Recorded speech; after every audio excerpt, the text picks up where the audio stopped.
Om Namo Bhagavate Vasudevaya. Om Namo Bhagavate Vasudevaya. Om Namo Bhagavate Vasudevaya. Om Namo Bhagavate Vasudevaya. So it's the same verse? Yes. Okay. Why don't you just read it? Just go through it and finish quickly. 15. 14. Okay. Srimad Bhagavatam, 3. laulu, 5. runo, Viduran ja Maitreyan keskustelut, säin numero 14. You can just read the translation. Oi tietäjä. I'll read the verse one time, just once.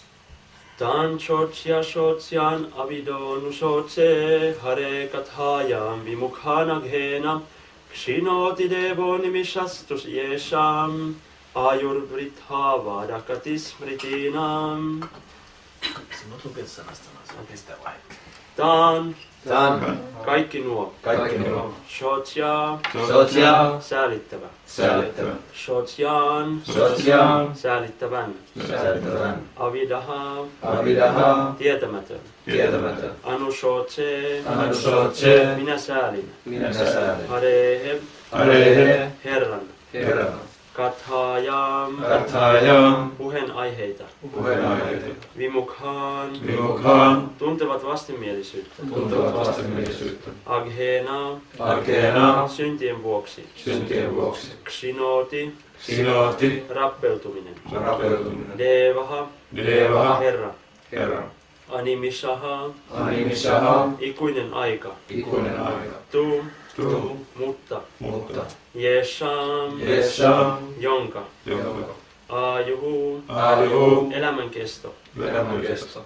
Britha Britha. hyödyttömästi. Hyödyttömästi. Vada Vada. filosofiset järkeilyt. Filosofiset järkeilyt. Gati Gati. lopullinen päämäärä. Lopullinen päämäärä. Smritinam Smritinam. eri rituaaleja seuraavien. Eri rituaaleja seuraavien. Sillä Prabhupadan käännös. Voi tietää, surkuteltavat henkilöt osoittavat myötätuntoa niille, jotka syntiensä vuoksi tuntevat vastenmielisyyttä transcendenssia käsitteleviä aiheita kohtaan, ja jotka siksi ovat tietämättömiä Mahabharatan Bhagavad Gitaan tarkoituksesta. Myös minä säälin heitä, sillä näin kuinka ikuinen aika syö suihinsa näiden onnettomien eliniän sillä välin, kun he esittävät filosofiaisia järkeilyjä ja teoreettisia ajatuksia elämän lopullisesta määränpäästä sekä toimittavat erilaisia rituaaleja. Merkitys. Aineellisten luonnonlaatujen mukaisesti ihmisolentojen ja jumaluuden ylimmän persoonallisuuden välillä voi vallita 3 erityyppistä suhdetta. Tietämättömät ja intohimoiset kieltävät Jumalan olemassaolon, tai sitten he muodollisesti hyväksyvät hänen olemassaolonsa pyyntöjen täyttäjänä. Hyvyyden laadun hallitsemat henkilöt ovat heidän yläpuolellaan, ja he uskovat korkeimman Brahmanin olevan persoonaton. He hyväksyvät bhaktin harjoittamisen, joka alkaa Krishna-kathaan kuuntelemisella apuvälineeksi, mutta eivät pidä sitä lopputuloksena. Heidän yläpuolellaan ovat puhtaat Krishna-bhaktat, joiden yliaistillinen asema on aineellisen hyvyyden yläpuolella.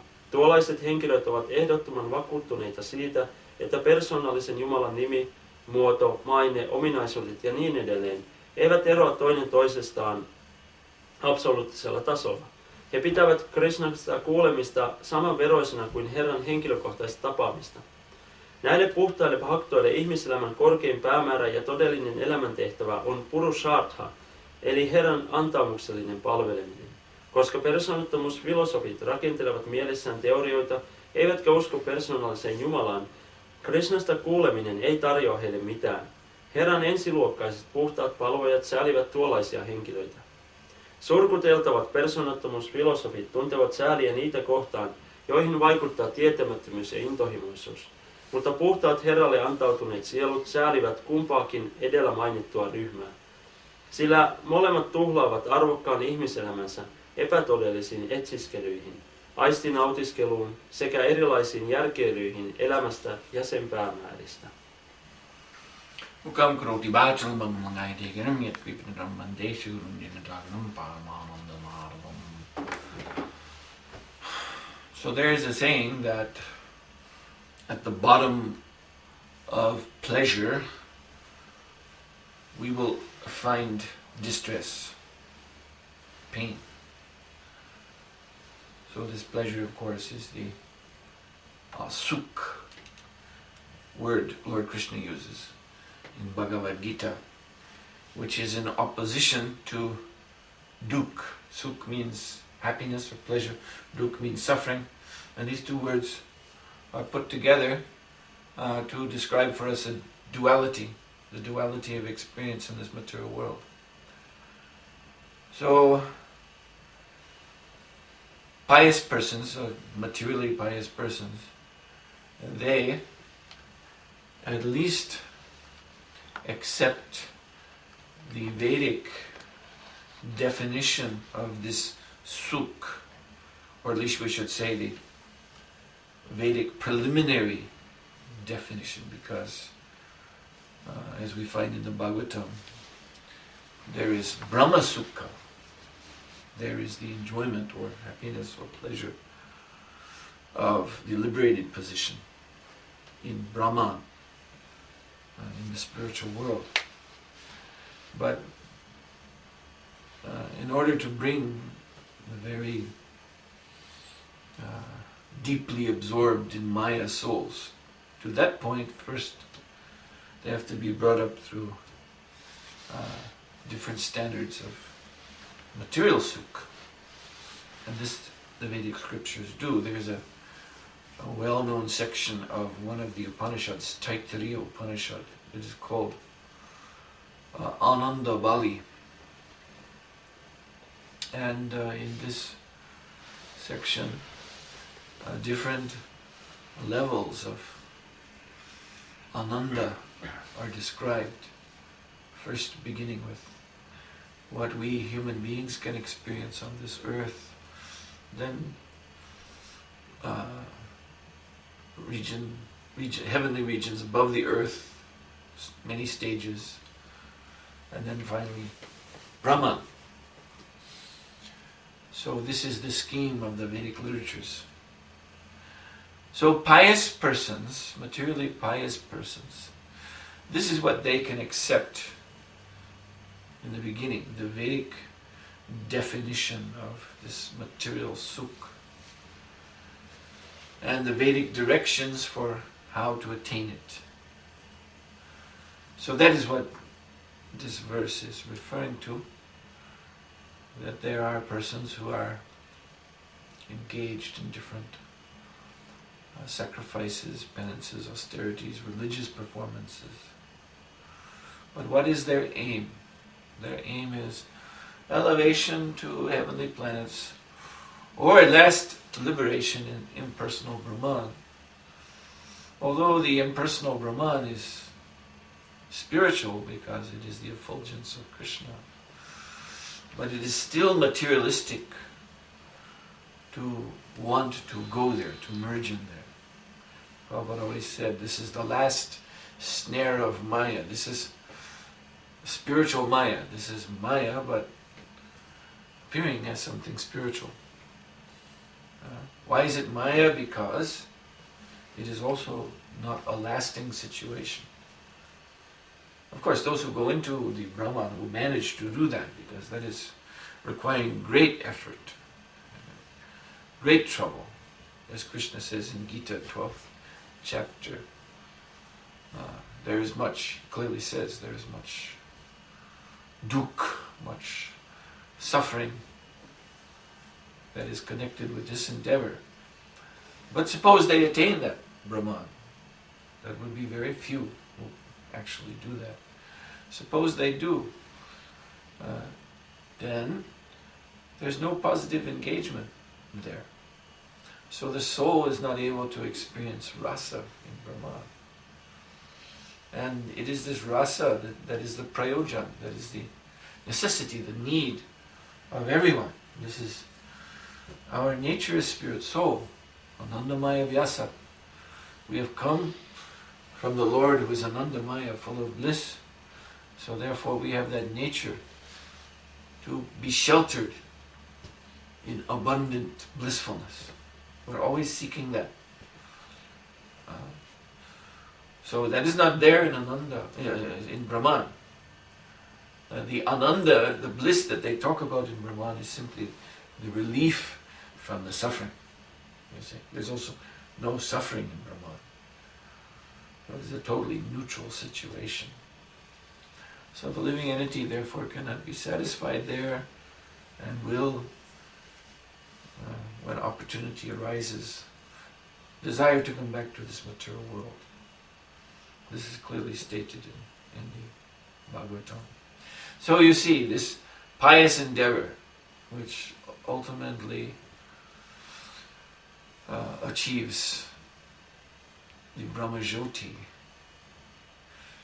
is for less intelligent persons who are less intelligent, persons who have not matured in their spiritual life, to give up the lingering material conceptions that haunt our minds. In this connection, there's the story that Prabhupada sometimes told, and that is of a man who worked many, many years in a kingdom pulling barges. There was a canal system, river coming near the king's capital city, where the king had his main residence, and then extending from this river there was canals going into the city, and so goods could be transported through the canals. And in those days there would be the barges with the goods would be pulled through the canals by a man who would walk along the path next to the canal, pulling on a rope attached to the barge. So there was one man who did this for many years, 20, 25, 30 years. And one day the king was in a very generous mood. He wanted to award his faithful citizens who had done long service. And as he was going on tour in the town to give these blessings, and his minister, who was with him, pointed out to the king this barge puller and said, "You know, Your Majesty, he has been pulling barge for you for more than 25 years, more than 1/4 of a lifetime. Surely he deserves your reward." So the king, he was in a very generous mood, and he said to this man, "I'm your king, I'm pleased with you. Now you ask me for whatever you want. You just say anything, and if it is in my power, I will give it to you." So then this man, this barge puller, he said, "Yes, actually, there's something I've been thinking about for a long time that I would like to have." The king said, "Oh, what is it? Let me know." "Well, if I could just have on this footpath next to the canal some nice cushions laid out, one after the other. Then, when I'm pulling barge, I would not step on pebbles and thorns. My feet would be very comfortable." And then the king said, "Now I can see why all you've done in the last 25 years is pulling barge. This is not a very intelligent thing to ask for. I'm the king. I could have given you half my kingdom, or even all of it if you insisted. I was in that mood. But you asked for this." So you see, this is dharma, what is being described in this verse. These different ritualistic activities, they're all given in the Vedas, but the real intention is not something like this, what this man asked for, which we can compare to the material sukh, which goes up to and includes impersonal Brahman liberation. Actually, this observance of dharma, religious principles, is meant to satisfy Krishna. And by satisfying Krishna, that is the point at which we can have shelter in his Ananda Maya nature.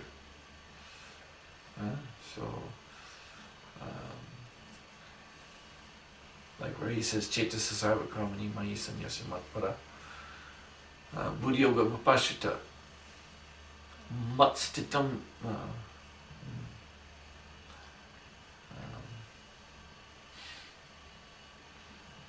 something, matchitta satatam bhava, yes.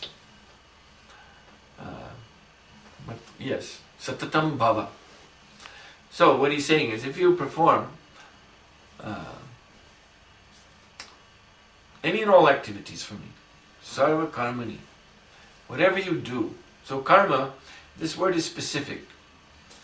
Of course, loosely we refer to even people who are engaged in modern Kali Yuga activities. We loosely refer to them as karmis. That's not incorrect, because they are doing some kind of work or karma.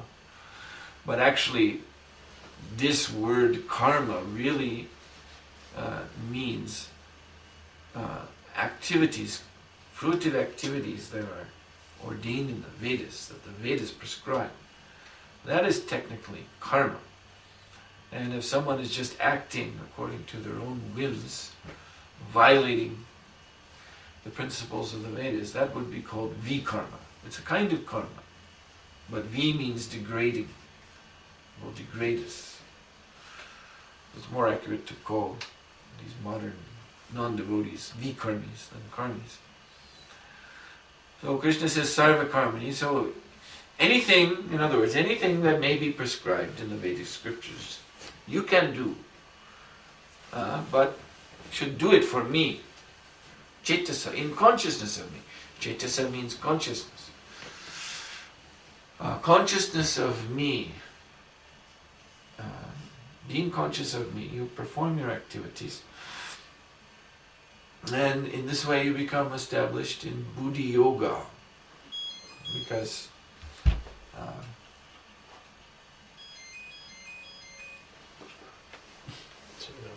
someone's ringing at this hour. Buddhi means intelligence, and to perform activities, intelligence must be there. It is intelligence that directs the senses in their different works. So that work that is done for Krishna, then the buddhi, the intelligence guiding the senses, is connected to the Lord. Because we are remembering Krishna as we do this work, and we are focusing on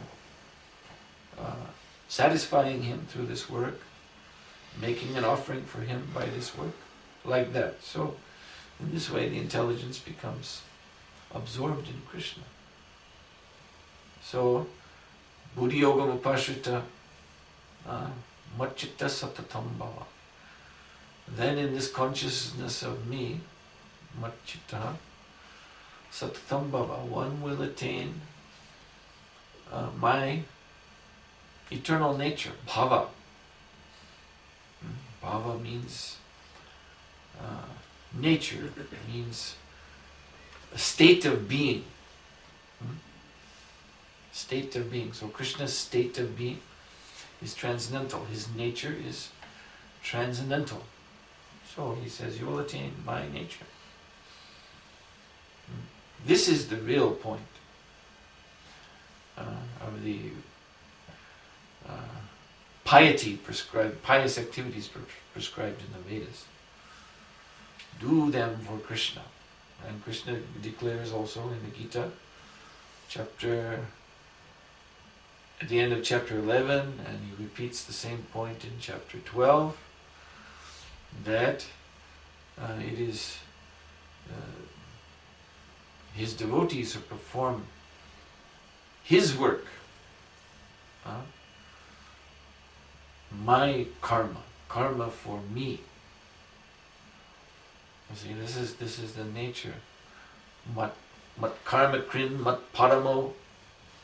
Krishna declares in the last verse of the 11th chapter. Mat karma krin mat paramo.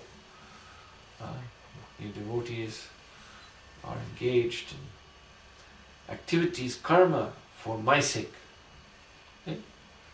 This makes a devotee, and this distinguishes a devotee from the karmi, the fruitive worker, who may be engaged in the exact same prescribed Vedic activities, but not for Krishna. And so that doing work not for Krishna, that is illustrated by this story I just told you. You see? And then what result does he get? He goes on. He may slightly improve his material situation, may slightly become more comfortable in this material world, but the karma goes on. You see? When he asked, let me step on these footpads instead of on the bare earth, that meant the karma, the same old karma, is going to go on. A little bit more comfortable situation. So this is what one gets. One goes to heaven. So one is still bound by karma. And eventually one has to come back down again. Chine punyam marchaluka vishanti, Krishna says. After having enjoyed their time they earned in heaven, they will have to come back to this marchaloka, this place of death. So surely this is less intelligent. So there must be determination to throw off the basic material mentality. Of course, now before I go to that point, I should just mention, we have been talking about karmis. We've been talking about fruitive workers who are after the material definition of sukh found in the Vedas. Then opposite to them are these vikarmis or asuras. So, yes, they're also engaged in karma, but they discard the Vedic injunctions. They have totally their own imagination as to what they should do and what the result will be and what happiness is. They have hatched this all out of their own mental speculation. And this is what we have today, so prominent in today's so-called culture and civilization. It is actually a asuric or a demoniac standard of prescribed activities and the resultant happiness. And so, because it is asuric, therefore it is very insignificant. Because this is the nature of the asuras. They're very, very foolish. Yes, these karmis are foolish, but the asuras are very, very, very foolish. Because they go after the most insignificant, the most fleeting kinds of pleasures, just tinglings of the senses, temporary tinglings of the senses in this human body, which today or tomorrow is going to die. But if they can get a little bit of pleasure out of that, great. So,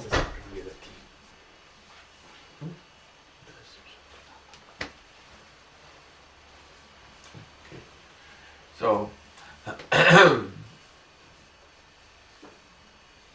at least the karmi, he has a higher goal.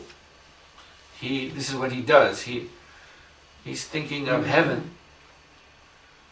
or if his thirst for pleasure is earthly, that may be there too. But he's willing to perform austerities under the Vedic injunction and wait for the result to come, a good result in this earthly life or in the next life in heaven. That much he can do. This is the idea. This is why the Vedas are set up like that. That you're endeavoring for sense gratification, but along the way you're also learning to control the senses. But the demons, they don't want to control the senses for a second. Of course, great demons who are worthy to live in the Bila Svarga, the lower heavenly planets, they're special. For Hiranyakashipu, he's a special person. Ravana was special. They could perform great austerities, but these little demons. My Prabhupada was laughing. There are also classes of demons. He said, so today we have third class, fourth class, just like fourth class man or fifth class man in Varnashram Dharma is what we see today. So demons also, there are classes of demons. There's first class demon. And the first class demon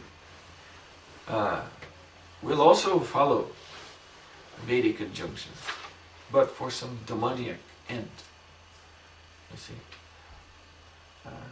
he follows Vedic injunction, but he is still what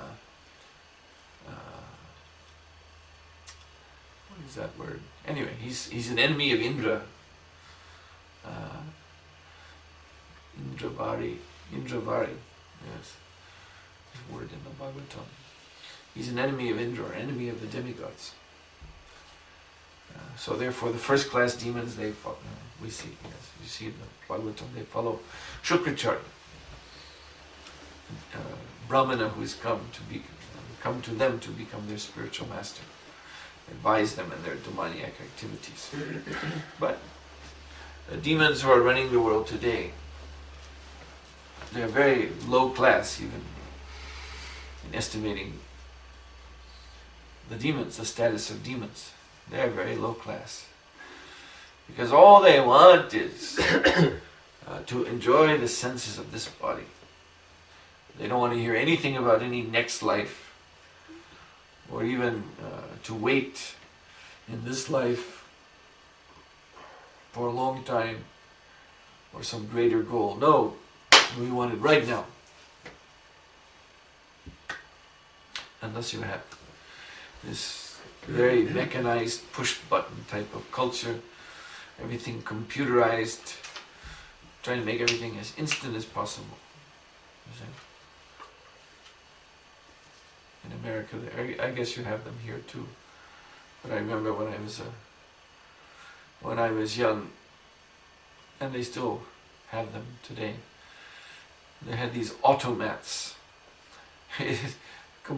Automat is a completely automated restaurant. All they have is these cabinets with different sandwiches and foodstuffs. And then later, when they got microwave oven, then you had to pay some money, and then the glass door you could open and take the thing out. Then automatically, the same thing would be replaced.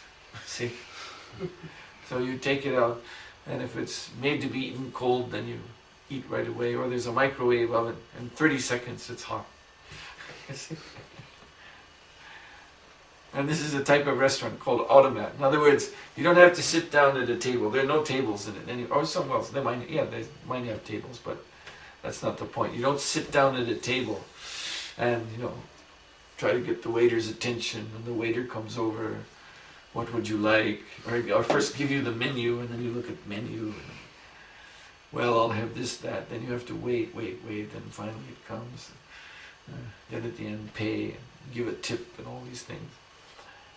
No, you just go to the machine, put in some coins, clink, clink, press the button, open the door, take it out, eat it. You see? Eat and run. And now they have fast food restaurants. The same idea. You don't have to wait. Just gratify your senses right away as fast as you can. But because all this is coming out of their demoniac imagination, what is this sense gratification? You see? Look at the standard of it. It is so...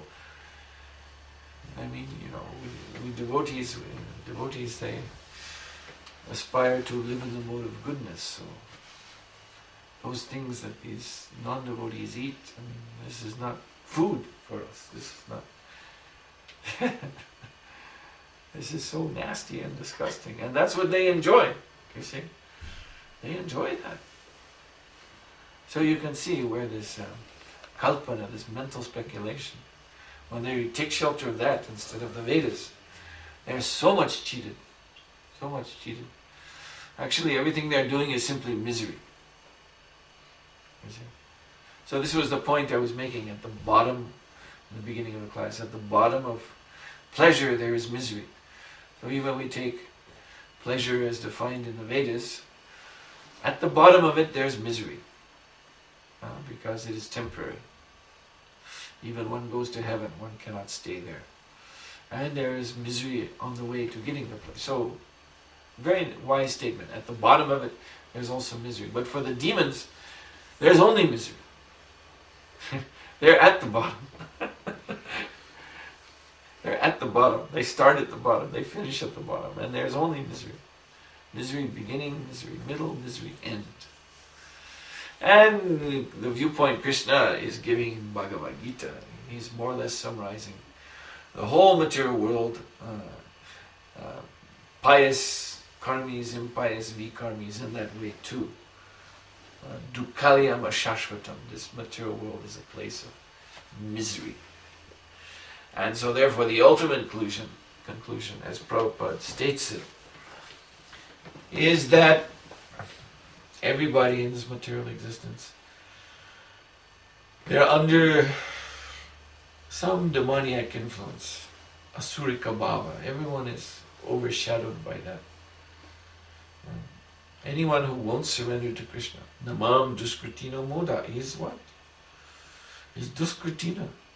That means performing impious activities.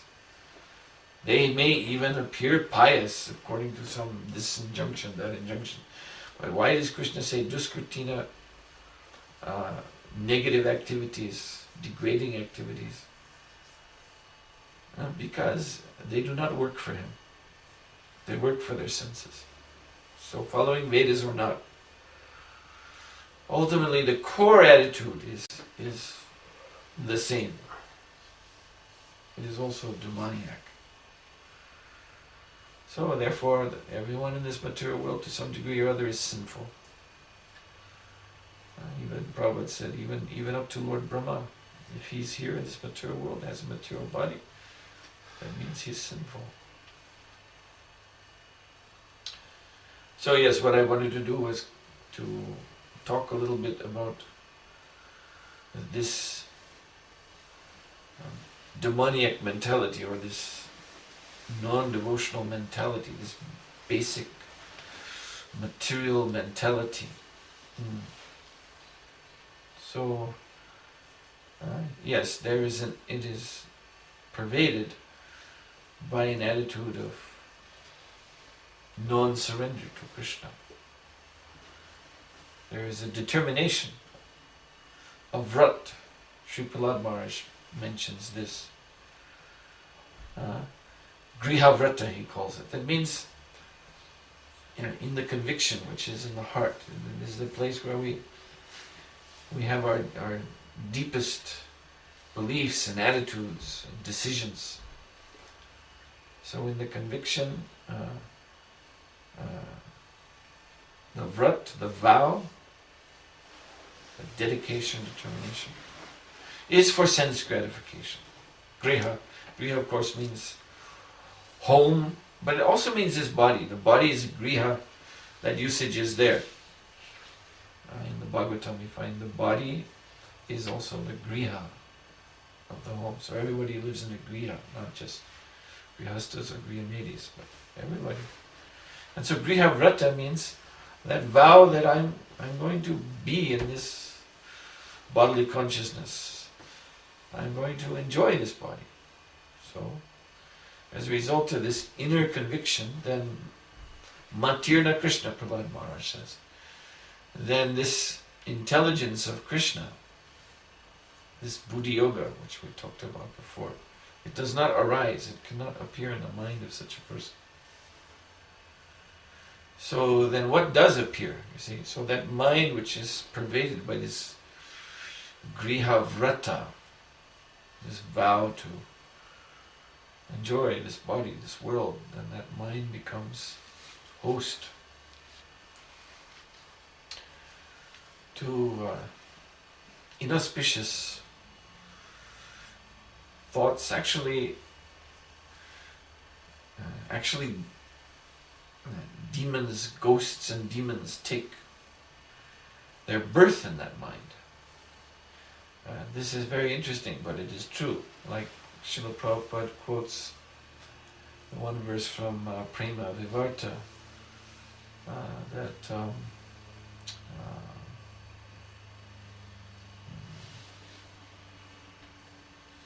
does that go?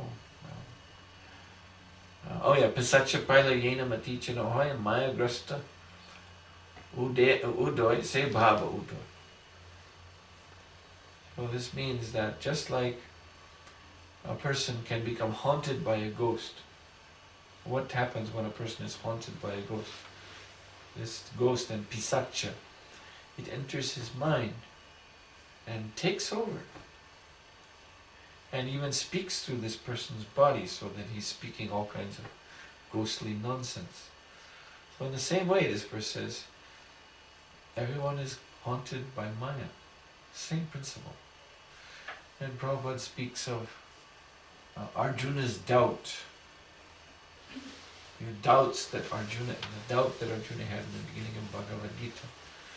He explains that Arjuna was attacked by a demon of doubt. A demon of doubt that entered his mind. Prabhupada specifically says that. And Prabhupada says that attack was made possible because of Arjuna's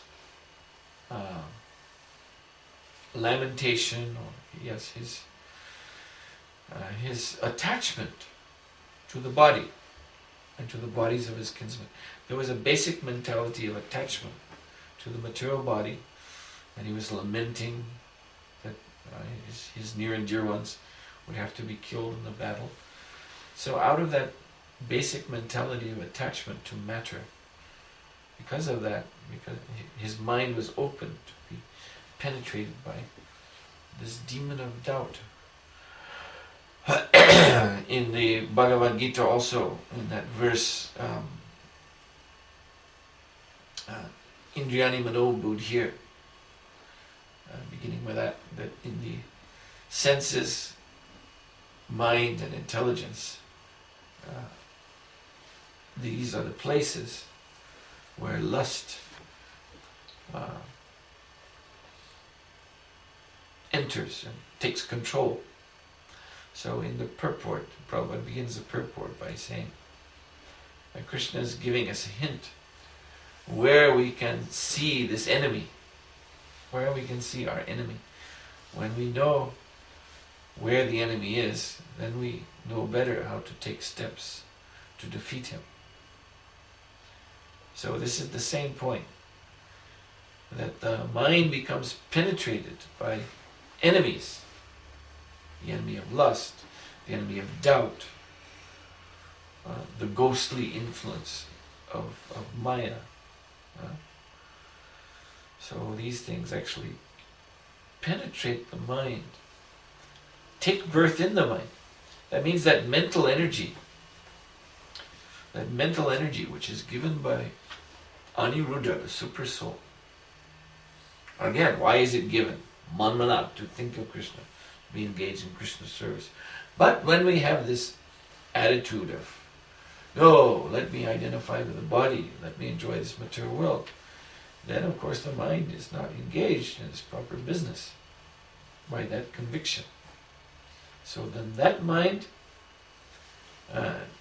becomes penetrated by these inauspicious entities, inauspicious thoughts and desires.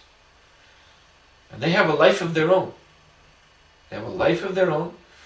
They enter into the mental energy, and it's like they assume a form out of, they become, you could say, something like parasites. They take control of our own mental energy because we're not engaging it properly. And that's why the mind is so difficult to control, because it is host to these, we can say, alien creatures which have penetrated it. And this is a fact.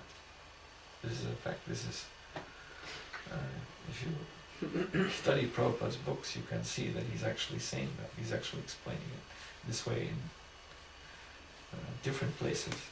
He's giving us this clear indication.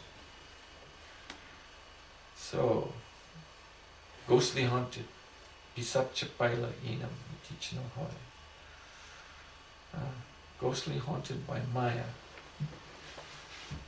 And thus talking and doing all nonsense. So this is the material, basically what the material consciousness is. And these entities that penetrate the mind, they're agents of Maya. So they enter and they take over. People can no longer control their mind, because the mind is under control of other things. Senses similarly. When the mind is out of control, there's no question of controlling the senses. This way one becomes dragged away. So this is very literal when we talk about someone being dragged away by the material energy.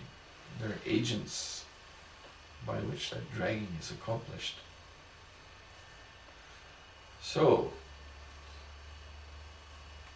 Krishna consciousness offers a process of purifying the mind.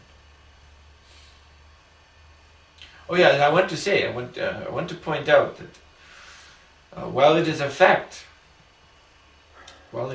that such people, then they cannot control their minds. These entities, the forms of thoughts and desires and so on, are controlling them. But that doesn't mean that these persons so controlled can say, well, it's not my fault. You see, it's not my fault. I can't help it. You see, these bad things have come into my mind and they've taken over. What can I do? No. Because how were they able to enter in the first place? Because of our attitude, you see. We make a fruitful place for them by our attitude, this griha vrata, you see. We're not interested in serving Krishna, using the mind in Krishna's service. So then, this is what happens. And actually these entities we welcome. Because they come with their nice plans of how we can enjoy. That's what they personify. And so we're very happy when some clear, bright plan for sense gratification opens up and very nice. It's only later on, after we get in so much trouble following that plan, that, why did I have to think like that? But that's the way the material nature is set up, to bring us to that point of lamentation. To teach us that there's no hope in this.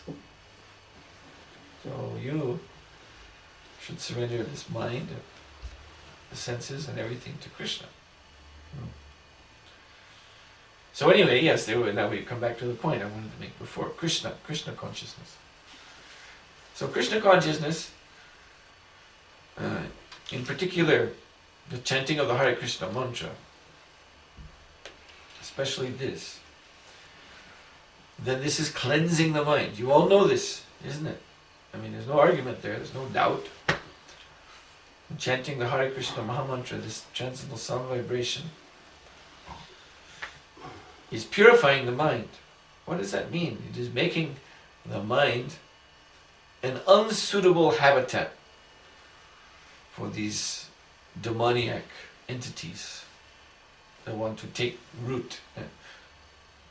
Roost in our mind. The word roost means like birds fly into a little bird house and they roost there. They make their home there. So when the mind is purified by chanting Hare Krishna, it's totally unsuitable. These entities find no shelter in such a mind. They cannot enter. They cannot stay. And if they were there, they have to go now, and they will leave and look for another mind that's still nicely dirty. And moreover, by this chanting process, then pure spiritual entities enter. The purely spiritualized mind. There's a nice song by Srila Bhaktivinoda Thakur.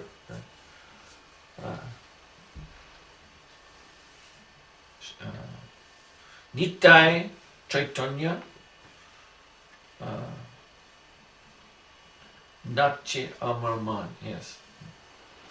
Nitai Chaitanya Bole Nache Amarman.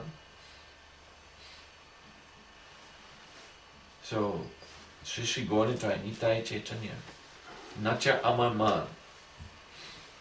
They're dancing in my mind.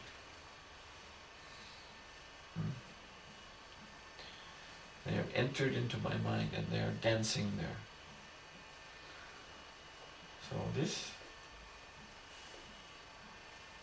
is what happens when the mind becomes completely purified by the process of chanting Hare Krishna.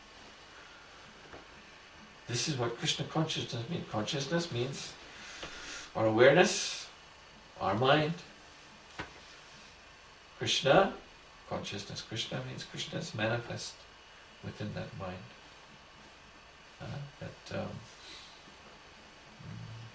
Ananda Chinmayasa Matyamanaksu Praninam Pratipulam Smaratamopekya Lilayatina Bhuvanani Jayajadisham Govindamani Purusham Tamaham Bhajami. He's describing this.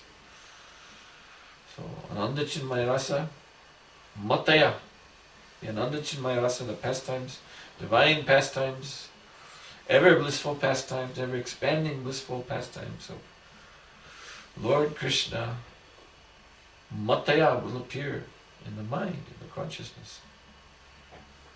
Manaksu, in that mind that is pure. Manaksu means a pure mind. Praninam Pratipalam Smaratamopetya. And then in such a purified mind one can remember one's own eternal position in those pastimes, where I belong. So, Vilayatina Bhuvarani Jayadesham.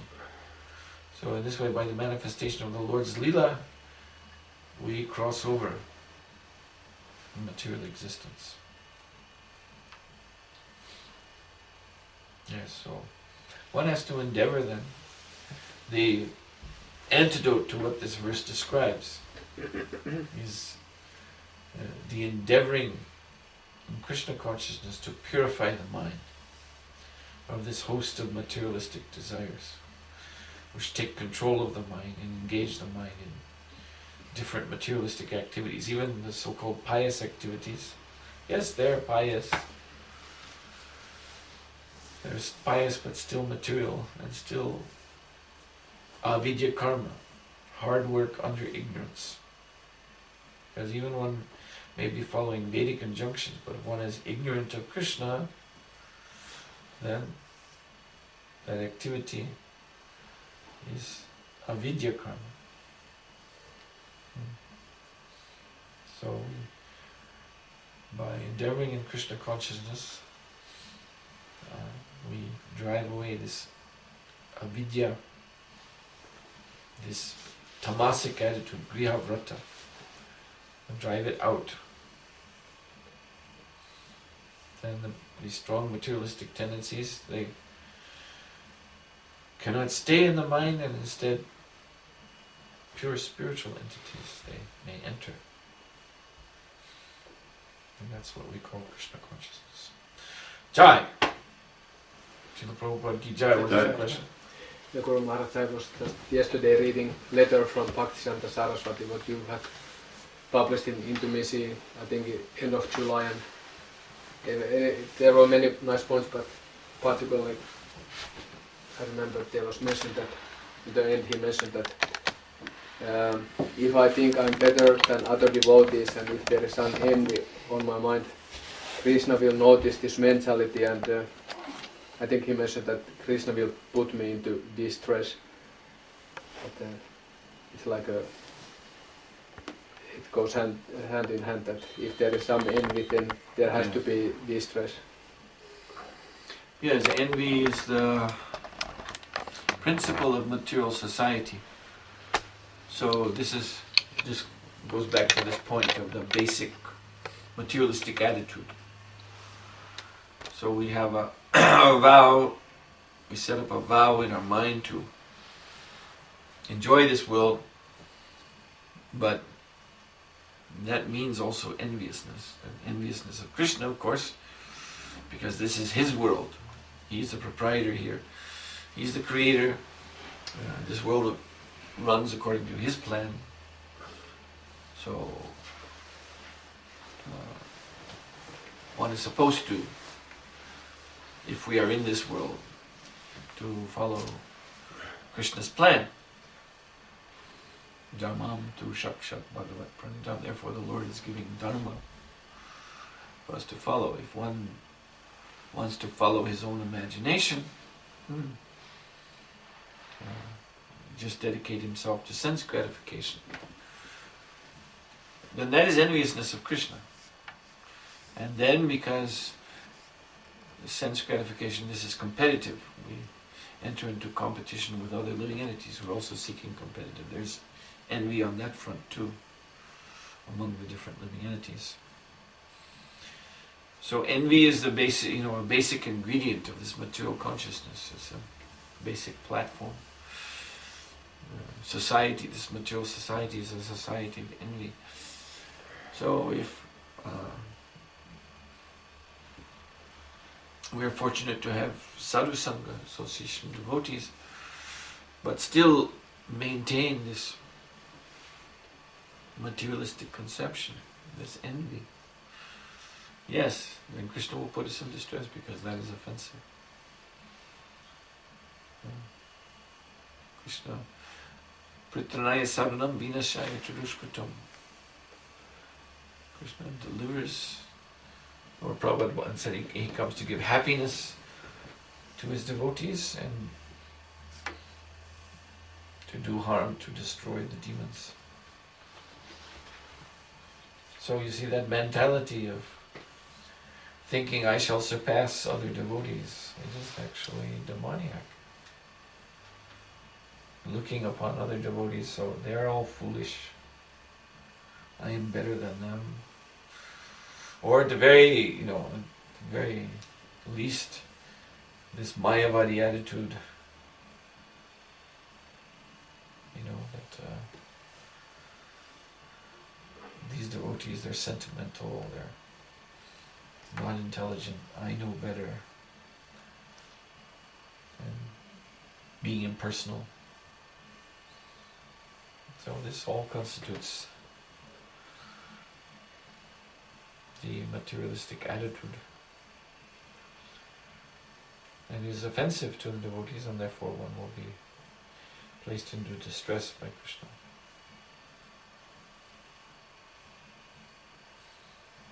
Okay, anything else? What's the time now? 20 past 7. 20 past 8. 20 past 8. Okay. We'll stop here. Srila Prabhupada ki jai. Suhotra Swami Maharaj ki jai.